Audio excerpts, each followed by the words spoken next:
जय हिंद साथियों, welcome to self study classes with Sumit Jain YouTube channel में आप सभी का स्वागत है। दोस्तों, आज के वीडियो में हम पढ़ने वाले हैं पर्यावरण से संबंधित महत्वपूर्ण प्रश्नों को। ठीक है, तो पर्यावरण की जो हमारी 1500 प्रश्नों की सीरीज चल रही है, इसी में आज हम आगे पढ़ेंगे और ये बहुत ही मोस्ट इम्पॉर्टेंट आपके प्रश्न होंगे जो हम आगे पढ़ने वाले हैं। तो देखते हैं दोस्तों, आपका आज का जो पहला प्रश्न हो जाएगा वो आपको बताना है और साथ ही 4 विकल्प भी आपके सामने मौजूद हैं, उनके उत्तर आप ABCD करके जो है कमेंट में बताएंगे। और जो भी साथी अभी तक टेलीग्राम ग्रुप में नहीं जुड़े हैं वो टेलीग्राम ग्रुप में जुड़ जाएं। और टेलीग्राम ग्रुप में जुड़ने के लिए आपको टेलीग्राम ऐप डाउनलोड करना है, फिर उसमें सर्च करना है IAS स्टडी ट्रिक और ज्वाइन हो जाना है। रोज अपनी क्लास होती है शाम को 6:30 बजे पर्यावरण की, शाम को 7:15 पर होती है अपनी बाल विकास की, रात में 10:10 पर होती है हिंदी की। तो स्टार्ट करेंगे दोस्तों आज का ये वीडियो। सबसे पहले जो हमारा प्रश्न है कि पृथ्वी के अपमार्जक कौन है, तब हमें सभी लोगों को आंसर बताना है। सभी लोग आंसर बताएंगे, फटाफट से उत्तर बताना है। तो पृथ्वी के जो अपमार्जक हैं वो कौन है? विकल्प नंबर 1 है जीवाणु व कवक, मृदा व जल, पशु या फिर इनमें से कोई नहीं। तब आपका राइट आंसर क्या हो जाएगा हमें बताना है। सभी लोग आंसर बताएंगे कि जो पृथ्वी के अपमार्जक कहलाते हैं वो कौन कहलाते हैं। तब अधिकांश लोगों ने उत्तर बताया है कि जीवाणु यानी कि जो विकल्प नंबर जीवाणु व कवक जो हैं ये पृथ्वी के अपमार्जक कहलाते हैं। ए नंबर आपका बिल्कुल सही है। ठीक है, ए नंबर जिन्होंने बताया उनका आंसर सही है। अगला क्वेश्चन आपकी स्क्रीन पर है, पारिस्थितिकी तंत्र का उदाहरण है तो क्या है? पारिस्थितिकी तंत्र का उदाहरण हमें बताना है, क्या हो जाएगा? पारिस्थितिकी तंत्र का उदाहरण क्या है? तो मृदा, जल, तालाब या फिर वायु। तब आपका राइट आंसर क्या हो जाएगा? तब आपका जो आंसर हो जाएगा तालाब। तालाब यानी कि जो विकल्प नंबर सा है वो इसका सही हो जाएगा। ठीक है, सा नंबर आपका सही होगा, तालाब। ठीक है, अगला क्वेश्चन आपकी स्क्रीन पर, वायुमंडल की सबसे ठंडी परत कौन सी है? वायुमंडल की सबसे ठंडी परत हमें बतानी है। तापमंडल है, मध्यमंडल है, जलमंडल है या फिर आयन मंडल है। तब राइट आंसर आपका क्या हो जाएगा? वायुमंडल की सबसे ठंडी परत बतानी है और 4 विकल्प हैं और 4 में से एक सभी लोग चयन करेंगे। क्या हो जाएगा आपका? सबसे ठंडी परत अधिकांश लोग बिल्कुल सही बता रहे हैं कि जो वायुमंडल की सबसे ठंडी परत होती है वो होती है मध्यमंडल, यानी कि जो आपका विकल्प नंबर बी है वो बिल्कुल सही हो जाएगा। आपका अगला क्वेश्चन, निम्न में कौन सी एक ग्रीन हाउस गैस है? तो ग्रीन हाउस गैस कौन सी है? सल्फर डाइऑक्साइड, ऑक्सीजन, आर्गन या फिर मीथेन। तो ग्रीन हाउस गैस कौन सी है? सभी लोग आंसर बताएंगे और आपका जो राइट आंसर जो हो जाएगा कि ग्रीन हाउस गैस जो है वो है मीथेन, यानी कि जो विकल्प नंबर आपका डी है वो बिल्कुल सही हो जाएगा यहां पर, डी नंबर। ठीक है, मीथेन। अगला क्वेश्चन आपकी स्क्रीन पर, जीवभार का पिरामिड किस पारिस्थितिकी तंत्र से उलट जाता है? तो जल्दी बताना है, वन, तालाब, घासी स्थल या फिर इनमें से कोई नहीं। जीवभार का पिरामिड किस पारिस्थितिकीय तंत्र में उलट जाता है? तब हमें बताना है, 4 विकल्प है हमारे सामने, प्रश्न क्रमांक 5 है और बताना है कि किस पारिस्थितिक तंत्र में जो है जीवभार का पिरामिड उलट जाता है। तब आपका जो राइट आंसर हो जाएगा वो क्या हो जाएगा? तालाब, यानी कि जो विकल्प नंबर बी है वो बिल्कुल यहां पर सही हो जाएगा। ठीक है, तालाब जिन्होंने बताया है उनका आंसर बिल्कुल सही है, तालाब में आपका बिल्कुल सही हो जाएगा। ठीक है, अगला क्वेश्चन आपकी स्क्रीन पर, मध्य प्रदेश में विद्या वन योजना का शुभारंभ कब किया गया? मध्य प्रदेश में विद्या वन योजना का शुभारंभ कब किया गया? 2006-07 में, 2007-08 में, 2008-09 में या फिर इनमें से कोई नहीं। तो 4 विकल्पों में से हमें उत्तर बताना है कि मध्य प्रदेश में विद्या वन योजना का शुभारंभ कब किया गया। तब सभी लोग उत्तर बताएंगे। तो आपका उत्तर हो जाएगा 2007-08, यानी कि आपका बी नंबर बिल्कुल यहां पर सही हो जाएगा। ठीक है, बी नंबर 2007-8 में विद्या वन योजना का शुभारंभ किया गया, कहां पर? मध्य प्रदेश में। अगला क्वेश्चन आपकी स्क्रीन पर है, मध्य प्रदेश इको पर्यटन विकास बोर्ड की स्थापना कब की गई? 2006, 2005, 2008 या इनमें से कोई नहीं। तो मध्य प्रदेश इको पर्यटन विकास बोर्ड की स्थापना कब की गई, हमें बताना है।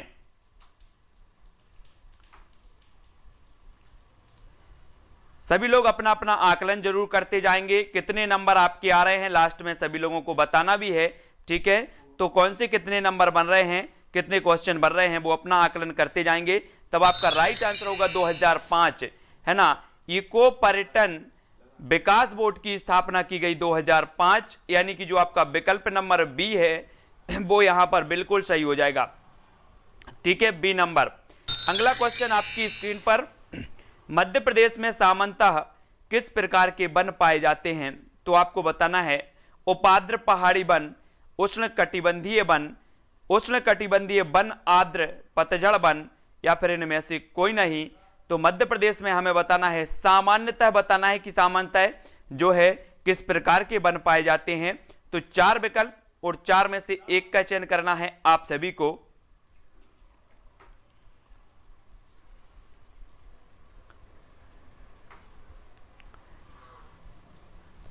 तब आपका राइट आंसर हो जाएगा साथियों उष्ण कटिबंधीय। उष्ण कटिबंधीय जो वन है, वैसे तो सभी प्रकार के वन पाए जाते हैं, लेकिन अगर समानता की बात होती है कि सामान्यतः जो वन पाए जाते हैं वो पाए जाते हैं उष्ण कटिबंधीय वन पाए जाते हैं। तो बी नंबर आपका यहां पर सही हो जाएगा, बी नंबर, ठीक है। अगला क्वेश्चन आपकी स्क्रीन पर, जलीय जंतुओं में श्वसन होता है फेफड़ों द्वारा, फुफ्फुस द्वारा, गलफड़ों द्वारा, या इनमें से कोई नहीं।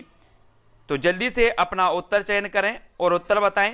रोज शाम को 6:30 बजे इसी प्रकार से आपकी कक्षा होगी और जो जो महत्वपूर्ण प्रश्न आपके पर्यावरण के होंगे वो आपको बिल्कुल पूरे के पूरे करवाए जाएंगे टेस्ट सीरीज पर आधारित। 7:15 पर बाल विकास की अपन ओल्ड पेपर हल कर रहे हैं, तो वो जिसको पढ़ना है ओल्ड पेपर वो पढ़ सकते हैं। तब आपका उत्तर हो जाएगा विकल्प नंबर सा, यानी कि गलफड़ों द्वारा जलीय जंतु जो है श्वसन लेते हैं। तो सा नंबर यहां पर आपका सही होगा। अगला क्वेश्चन आपकी स्क्रीन पर, भारत में बाल विवाह निरोध अधिनियम किस वर्ष पारित किया गया? 2007 में, 2006 में, 2008 में, या इनमें से कोई नहीं।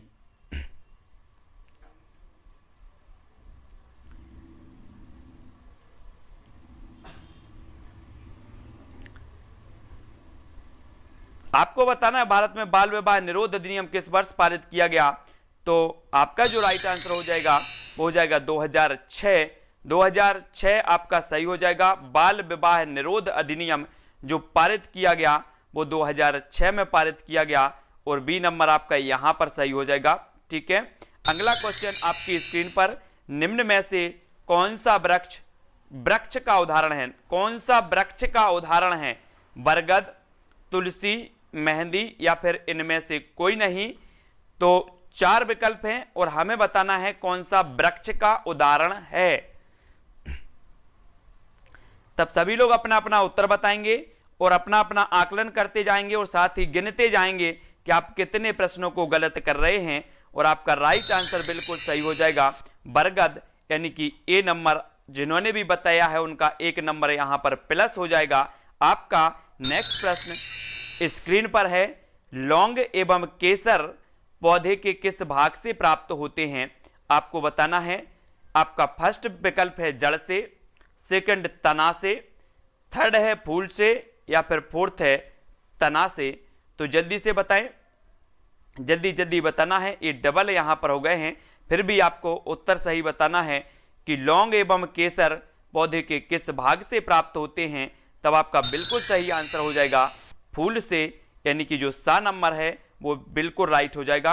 अगला क्वेश्चन आपकी स्क्रीन पर, किस विटामिन की कमी से घाव से रक्त का बहना नहीं रुकता? Vitamin C, vitamin B, vitamin A, या फिर विटामिन के।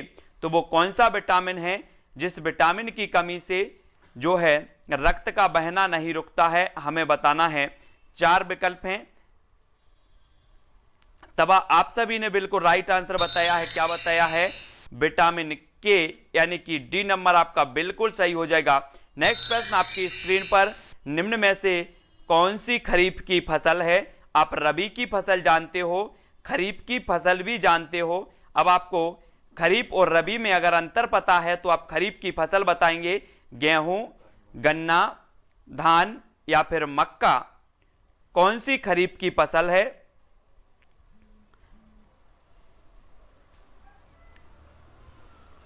तब आपका राइट जो आंसर हो जाएगा साथियों वो हो जाएगा विकल्प नंबर ए, यानी कि गेहूं आपकी खरीफ की फसल हो जाएगी।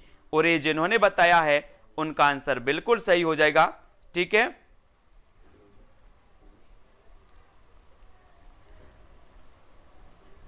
बढ़ते हैं अगले क्वेश्चन की ओर। यदि एक अध्यापक आलू, चावल, ब्रेड व शक्कर के उदाहरण का सहारा लेता है तो वह क्या पढ़ाना चाहता है? सभी लोग उत्तर बताएंगे।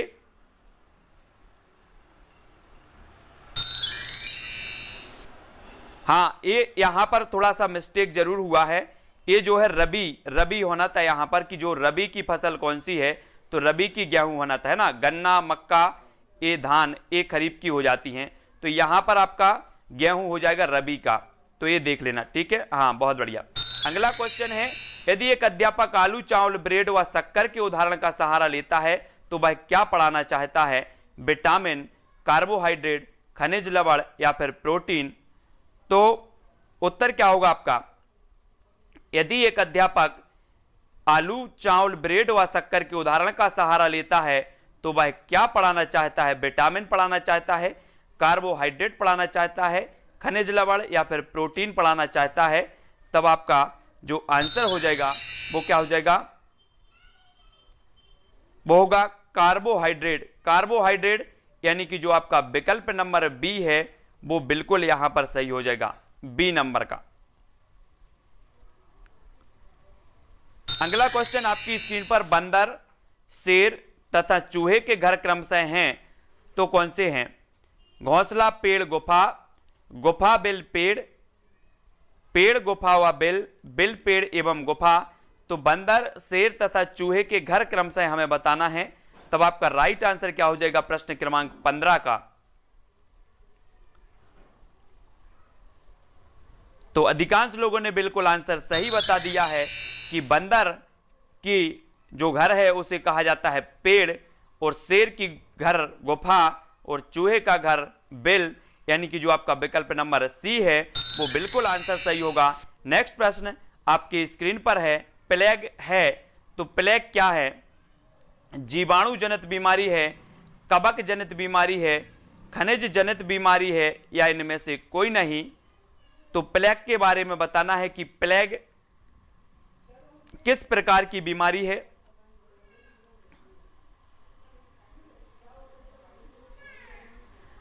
तब आपका जो राइट आंसर हो जाएगा विकल्प नंबर ए, यानी कि ये जीवाणु जनित बीमारी है, और ए जिन्होंने बताया है उनका आंसर बिल्कुल सही हो जाएगा। ठीक है, ए नंबर वालों का। और अगला क्वेश्चन है, पौधों में प्रकाश संश्लेषण क्रिया किस रंग में सबसे अधिक होती है? तो किस रंग में सबसे अधिक होती है? लाल में, पीला, हरा या फिर इनमें से कोई नहीं? तो किसमें होती है पौधे में प्रकाश संश्लेषण क्रिया, किस रंग में सबसे अधिक होती है? 4 विकल्प में से एक का चयन करना है और आपका राइट आंसर हो जाएगा विकल्प नंबर ए, यानी कि लाल में होती है। पौधे में किस रंग में प्रकाश संश्लेषण पूछा गया था, तो लाल आपका बिल्कुल सही हो जाएगा। अगला क्वेश्चन आपका ये रहा आपकी स्क्रीन पर, डेंगू रोग का वाहक है तो क्या है? प्रश्न क्रमांक 18 का, एडीज मच्छर, क्यूलेक्स मच्छर, घरेलू मक्खी या फिर एनाफिलीज मच्छर?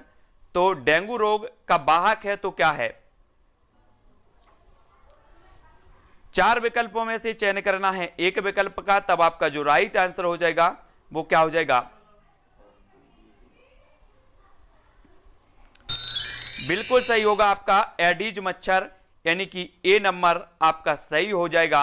डेंगू रोग का वाहक है तो एडीज मच्छर, ए नंबर जिन्होंने बताया है उनका आंसर बिल्कुल सही है।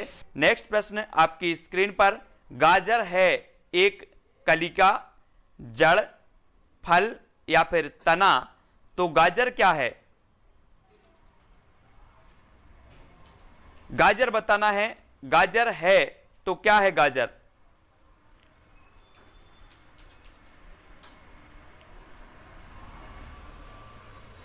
तो आपका राइट आंसर होगा क्या? जड़। जड़ यानी कि बी नंबर आपका यहां पर बिल्कुल सही हो जाएगा। जो गाजर है वो क्या है? जड़ है। और अगला क्वेश्चन है, हल्दी के पौधे का खाने योग्य हिस्सा है तो कौन सा है? घनकंद, प्रकंद, जड़ या फिर कंद? तो हल्दी के पौधे का खाने योग्य हिस्सा कौन सा होता है? 4 विकल्प हैं, एक का चयन करना है, तब राइट आंसर आपका क्या होगा?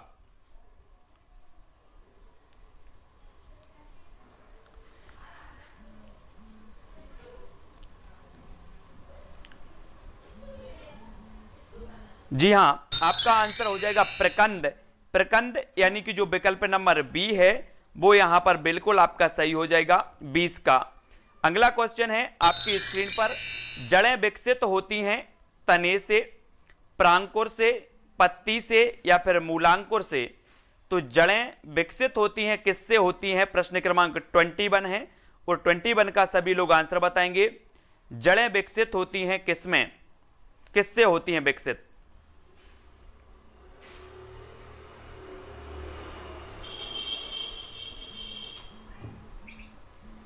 तब अधिकांश लोगों ने बिल्कुल सही बताया है विकल्प नंबर डी, यानी कि मूलांकुर से, है ना। जड़ें जो विकसित होती हैं वो मूलांकुर से होती हैं और डी नंबर आपका बिल्कुल सही होगा। अगला क्वेश्चन है, फाइकोलॉजी में किसका अध्ययन किया जाता है? पारिस्थितिकी का, शैवाल का, जीवाश्मों का या फिर कवक का? तो फाइकोलॉजी में बताना है किसका अध्ययन किया जाता है ना। 4 विकल्प में से कमेंट में ए बी सी डी सभी को लिखना है और आपका राइट आंसर जो हो जाएगा वो क्या हो जाएगा? जल्दी से कमेंट में लिखो।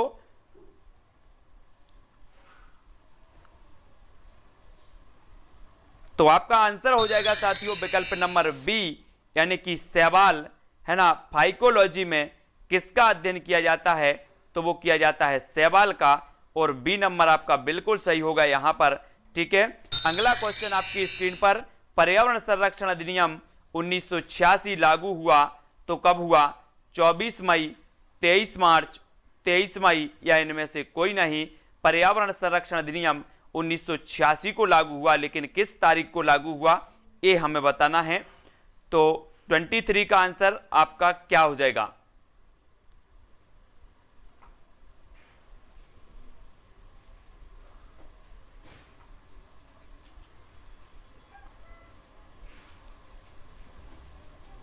तब आपका राइट आंसर हो जाएगा साथियों 23 मई को जो है पर्यावरण संरक्षण अधिनियम 1986 लागू हुआ और बी नंबर आपका बिल्कुल सही है।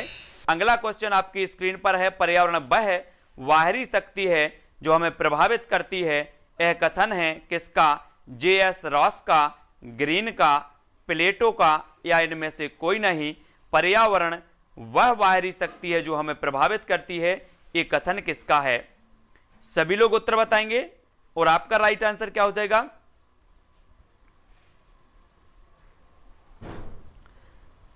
तब आपका राइट आंसर हो जाएगा दोस्तों विकल्प नंबर ए, यानी कि जे.एस. रॉस साहब का है कि पर्यावरण वह बाहरी शक्ति है जो हमें प्रभावित करती है और आ नंबर आपका बिल्कुल सही होगा। नेक्स्ट क्वेश्चन आपकी स्क्रीन पर है, छोटी कक्षाओं में पर्यावरण अध्ययन विषय में रुचि उत्पन्न करने के लिए पढ़ाने का तरीका होना चाहिए मनोरंजन एवं खेल संबंधी, आगमन, रटने का या इनमें से कोई नहीं। तो छोटी कक्षाओं में बताना है हमें कि पर्यावरण अध्ययन विषय में रुचि उत्पन्न करने के लिए पढ़ाने का जो तरीका होनी चाहिए वो क्या होनी चाहिए? तब आपका उत्तर क्या होगा 4 विकल्पों में से? तब बिल्कुल सही आंसर मनोरंजन, मनोरंजक एवं खेल संबंधी होनी चाहिए। ए नंबर जिन्होंने बताया है उनका आंसर बिल्कुल राइट हो जाएगा। पर्यावरण अध्ययन के अधिगम का सिद्धांत कौन सा है? आवश्यकता का सिद्धांत, उपयोगिता का सिद्धांत, जीवन से संबंधित होने का सिद्धांत या उपरोक्त सभी? तो पर्यावरण अध्ययन के अधिगम का सिद्धांत कौन सा है? सभी लोग बताएंगे। आवश्यकता का है, उपयोगिता का है, जीवन से संबंधित होने का सिद्धांत है, उपरोक्त सभी है। तब आपको बताना है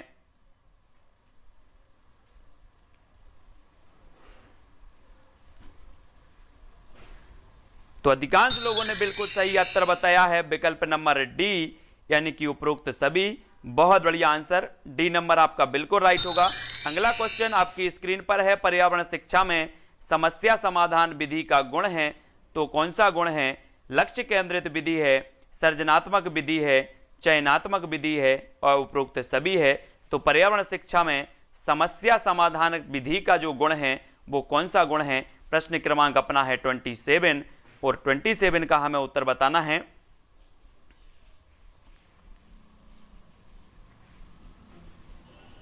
तब आपका राइट आंसर हो जाएगा साथियों लक्ष्य केंद्रित विधि, सृजनात्मक विधि, चयनात्मक विधि, यानी कि उपरोक्त सभी। डी नंबर आपने बिल्कुल सही टिक किया है ना, सटीक टिक किया है। और अगला क्वेश्चन आपकी स्क्रीन पर है, पर्यावरण शिक्षा का उद्देश्य है, तो क्या उद्देश्य है?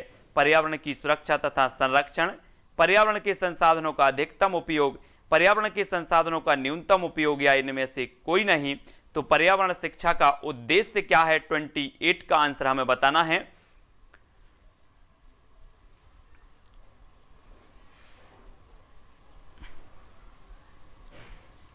तब अधिकांश लोगों ने बिल्कुल सही उत्तर बताया है। क्या बताया है?